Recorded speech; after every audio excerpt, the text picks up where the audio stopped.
Pourquoi il y a tant de disputes non résolues? Pourquoi il y a tant de couples qui se séparent? Pourquoi il y a tant de frères et sœurs qui ne se parlent plus? La problématique est gigantesque. Et pourtant, très peu de gens semblent s'arrêter pour réfléchir à ça. On me dit souvent que je suis une rêveuse, avec des idées de grandeur, qui vit dans un monde de calinours. Puis le pire dans tout ça, c'est que je me crois. Savez-vous que pour créer un changement réel dans le monde, il suffit d'obtenir l'appui de 3,5 % d'une population consciente et engagée?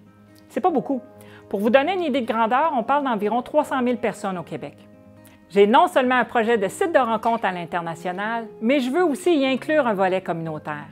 Au Québec, quand on a arrêté les rencontres sur le perron de l'Église, on a vu disparaître les opportunités de s'entraider à travers la communauté. Je rêve de créer, à l'intérieur d'Effet Tandem, un espace pour les bonnes actions. Ça ne veut pas dire de reconstruire la grange de M. Tremblay comme à l'époque, mais plutôt d'être à l'écoute des besoins actuels des membres de Effet Tandem. Les utilisateurs proposent une bonne action à réaliser et les célibataires qui en ressentent l'appel se mobilisent autour de cette cause. Un genre de données au suivant. Ça permet à des gens qui partagent des valeurs d'aide et d'entraide de se rencontrer et de créer des connexions à l'extérieur d'un écran. J'ai rapidement aussi le goût de mettre sur pied un club d'activités pour tous ceux qui se retrouvent seuls du jour au lendemain. Le but premier, ce n'est pas nécessairement de rencontrer un nouvel amoureux, mais c'est plutôt de briser l'isolement. Quand tu as été pendant plusieurs années en couple, puis que tu te sépares, tu as besoin de te retrouver avec des nouvelles personnes. Tu n'as pas nécessairement le goût de fréquenter tous les amis que vous aviez en commun.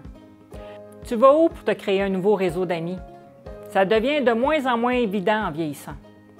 On peut organiser, par exemple, une journée de saut en parachute réservée exclusivement pour des gens seuls, avec de l'animation et un barbecue sur place. Ça peut être super trippant. Un peu trop extrême? OK, on va y aller un peu plus mollo. Peut-être une soirée hommage aux Perséides sur le mont Saint-Hilaire. Tout le monde peut apporter une chaise pliante avec un petit quelque chose à grignoter à partager. Pendant qu'un spécialiste explique c'est quoi une étoile filante, une aurore boréale ou les autres merveilles du ciel. Ça vous tente? Ça s'en vient. Mais mon rêve ultime serait de créer une fondation dont l'objectif serait entre autres d'offrir des outils aux gens pour apprendre à créer, entretenir et réparer les relations. Vous vous dites peut-être, voyons donc, tout le monde sait ça de façon naturelle. Mais si c'était si simple, il n'y aurait jamais autant de disputes non résolues, de couples qui se séparent, de frères et sœurs qui ne se parlent plus, d'associations d'affaires qui se déchirent, de personnes âgées qui se sentent seules au monde.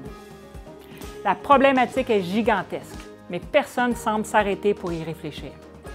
Pour l'instant, je n'ai pas idée de la forme à laquelle la Fondation passera à l'action. De l'enseignement dans les écoles, peut-être? Et si on était rendu là? Enseigner comment être heureux et vivre en harmonie les uns avec les autres. De belles relations, c'est ça le secret du bonheur. Moi, je continue de rêver. Bâtir un monde meilleur, une relation à la fois.